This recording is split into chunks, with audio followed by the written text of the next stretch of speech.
안녕하세요. 닥터데디 가득이 아빠 이대원입니다. 네, 안녕하세요. 닥터데디 하연이 아빠 김덕호입니다. 반갑습니다. 네, 반갑습니다.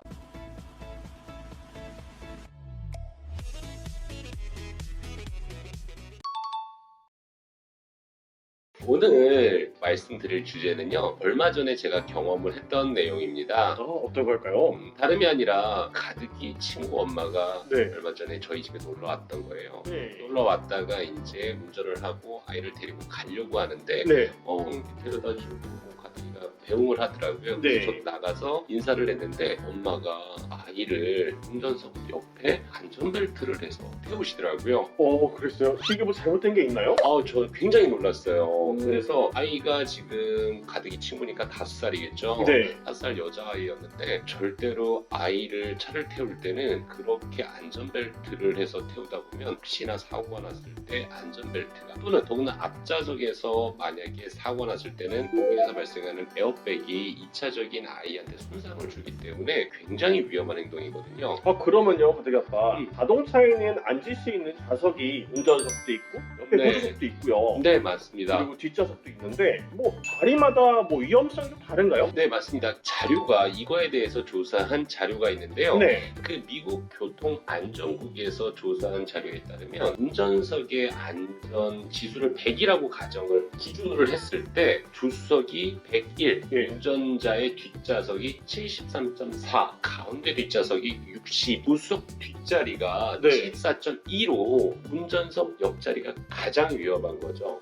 그러면요, 지금 했던 말씀을 정리를 한번 해볼게요. 네, 가장 안전한 자리는 뒷좌석의 가운데라는 얘기인 거고, 네, 맞습니다. 그 다음에 운전석의 뒷자리가 그 다음 안전하고, 맞습니다. 그 다음에 조수석의 뒷자리, 그렇죠. 그 다음 운전석, 그 다음 조수석인 거네요. 그렇죠. 그러니까 운전석 옆에 아이를 앉히는 거는 가장 위험한 자리에 우리 아이를 앉힌다라는 거죠. 그래서 굉장히 놀라서 어머니한테 설명을 하고 그러면 안 된다라고 주제나무 참견을 했었던 적이 있었습니다. 저도 물론 저는 아이 카시트를 이용해서 네. 조수석에 앉히긴 했는데 이게 좋은 방법이 아니었네요. 네, 절대로 아닌 거죠. 카시트를 설치를 하는 건 당연한 거고요. 카시트에 앉히는 건 당연한 거고 카시트의 위치도 안전한 자리에 우리 아이의 안전을 위해서 가장 안전한 자리에 카시트를 설치를 해야 되겠죠? 지금 이야기를 들어보니까요, 한 가지 생각나는 게 있네요. 네. 외국의 모 자동차, V로 네. 시작하는 자동차 회사는 네. 항상 그 얘기를 하더라고요. 뭐 어떤 뒷좌석 가운데에 아이를 앉힐 수 있는 공간이 마련돼 있어서 여기 앉혀야 된다라는 이야기를 많이 했었거든요. 그 안전의 대명사 네, 차요. V. 네, 맞습니다. 그래서 그런 것들이 전부 다 근거가 있는 이야기거든요. 그렇기 때문에 카시트를 설치하는 것도 중요하지만 네. 어디에다가 정확하게 바르게 설치하는 것도 굉장히 중요한 것 같아요. 그러면요, 이 네. 카시트가 사실은 저희 하윤이가 한 6개월 돌 사이즈였을 때 쓰던 카시트하고 지금은 사실은 좀 사이즈가 안 맞아서 다른 카시트로 바꿨는데요. 네, 카시트에도 조금 종류가 있는 것 같더라고요. 네, 굉장히 다양한 종류가 있는데요. 아윤이 아빠가 바꾸셨다라고 했는데 네. 그 바꾼 기준이 어떤 기준으로 바꾸셨어요? 저는 아이가 커가고 아무래도 사이즈가 좀 안 맞는 것 같아서 바꿨었어요.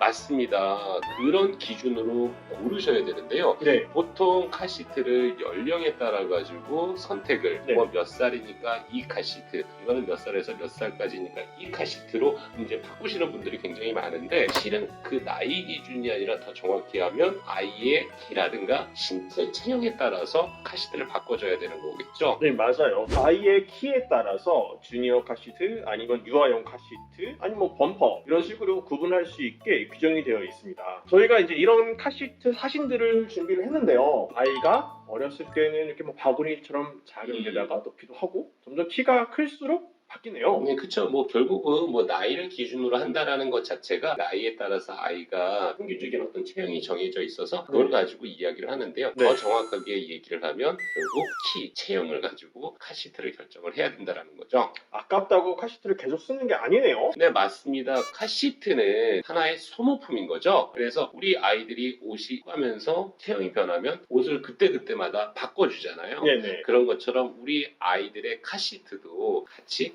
아이들이 커가면서 바꿔주는 옷 같은 소모품이라고 생각을 하시는 게 중요할 것 같아요. 되게 좋은 이야기인 것 같아요. 네. 근데 카시트 지금 하윤이는 카시트 네. 앉는 거 이렇게 잘 앉아요? 사실은 카시타는 되게 싫어해가지고요. 저도 엄청 고민을 많이 해요. 뒤에 부모님이 같이 있는 경우라든지 아니면 하윤이 엄마가 있으면 카시트에서 안 앉으려 그래서 앉아서 앉고 있는 경우들이 발생은 해요. 많이 위험한 거는 알고 있는데 참 어렵더라고요. 하지만 중요한 거는 카시트에 앉는 이런 습관 자체를 아이한테 심어주는 거는 굉장히 중요하고요. 아까 그림에서 보셨던 것처럼 한 145cm면 초등학교 그래도 고학년 되겠죠? 네. 고학년까지도 카시트에 이용을 해야 되는 거거든요. 네, 결국 어느 정도 안전벨트라든지 이게 아이를 잘 잡아줄 수 있는 체형을 만들어주는 거기 때문에요. 아이가 적당한 나이에 적당한 크기에 맞게 카시트를 골라줘야 돼요.